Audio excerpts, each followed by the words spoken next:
Hii ni Mtoro TV. طلع البدر من ثنيات الوحي وجب الشكر علينا ما دعا لله طلع البدر من ثنيات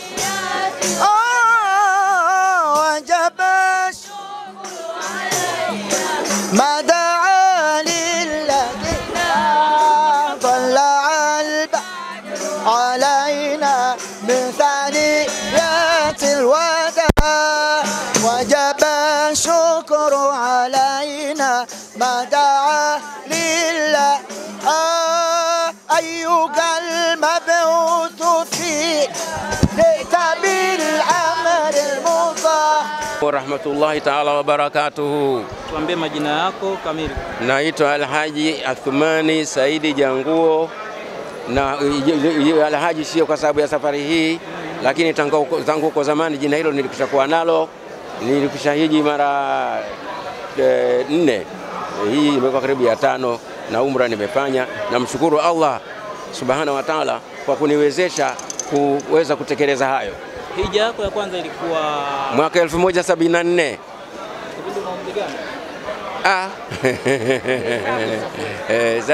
Sasa wewe utahesabu tu. Okay. Nimezaliwa saa 65.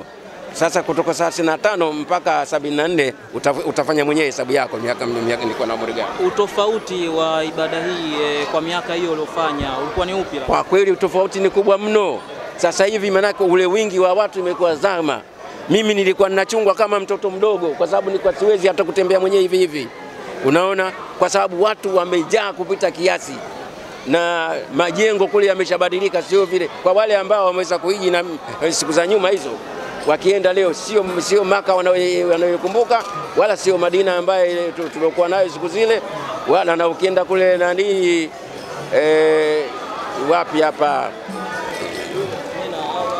Mina, Arafa. Zamani tulikuwa tunakwenda Arafa. Wale nilokwenda nao wanajua, wake zangu wawili. Tulikuwa tunakaa katika vibanda vya vya kama miamvuli hivi. Sasa hivi kumejengwa, ukifika labda kutoka hapa mpaka magereza Ukonga kule, hapa pote tayari sio mahema, vibanda, majembo. Babu, gharama ni kubwa sana za kwenda kufanya ibada ya hija. Kwako hii imekuwaje rahisi? Kwangu haijakuwa rahisi, kanirahisishia Allah Subhanahu wa Ta'ala. Katika watoto wangu kuna mmoja, si lazima nitaje majina, alinipeleka umra mwaka huu mwezi wa Ramadhani mwisho. Akasema niendelee na hija, akanipeleka tena hija safari hii. Lakini hizo hija za nyuma nilikuwa najigharimia mimi mwenyewe. Una wake wawili umesema? Ndio. Umeshafanya ibada hiyo na wake zako pengine kwenye hija? Kila mmoja nilienda naye, nimeenda hija kila mmoja.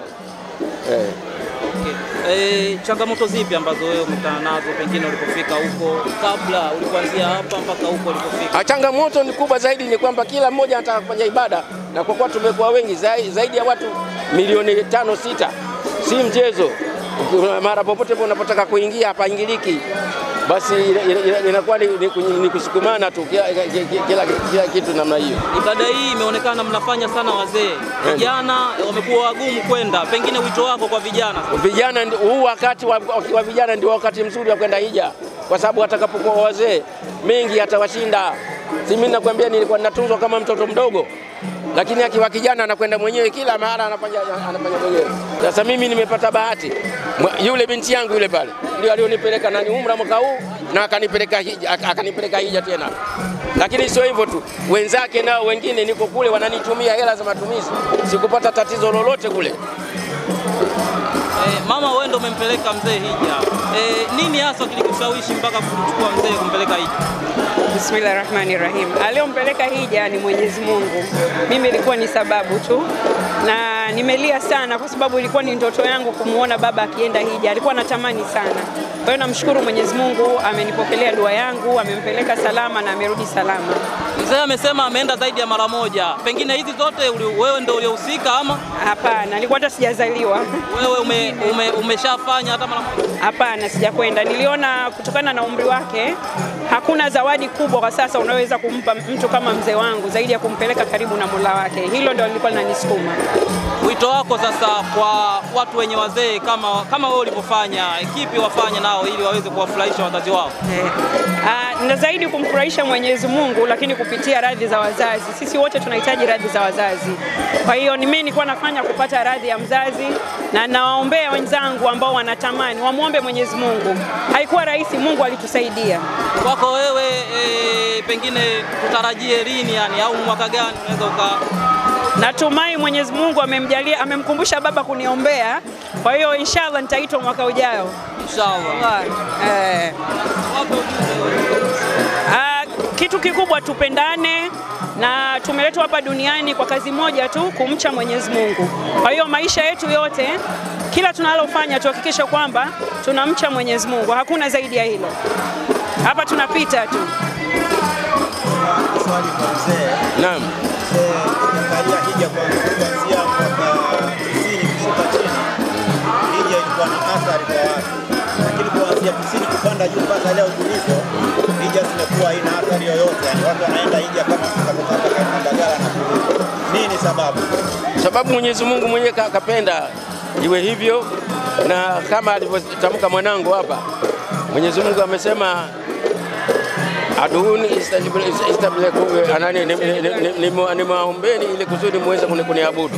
Sasa katufungulia milango, kwa hiyo ni lazima tuitumie hiyo milango.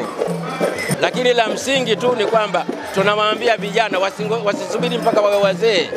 Wao wanatakiwa waanze wakiwa bado vijana, kwa sababu hata zile hija zao zitafanyika vizuri. Maana kule kuna misukosuko. Kwa mfano nataka kwenda kutupa mawe.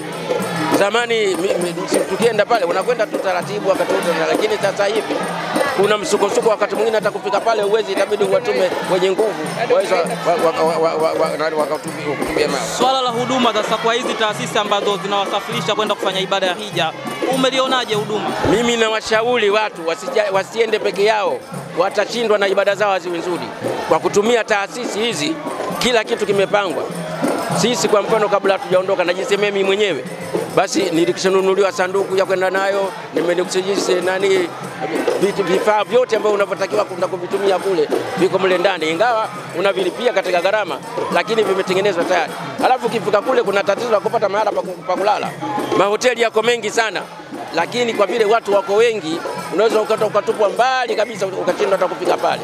Lakini ukienda na taasisi hilo lakini lingine kubwa zaidi, kwenye taasisi wanakuwa na viongozi ambao ni alim, watu mashehe.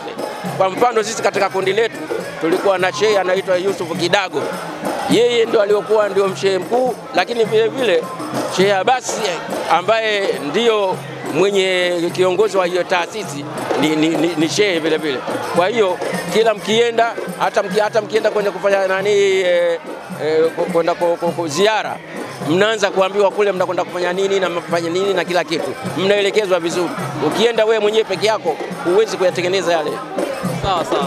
Basi tukushukuru mzee, ukapumzike. Nashukuru sana, na mimi nawashukuru sana, kila la heri. Mwenyezi Mungu awajalie, awajaze heri katika shughuli zenu. Basi baadhi yenu wengine na nyinyi ingawa mfuate nyayo zetu. Hii ni Mtoro TV.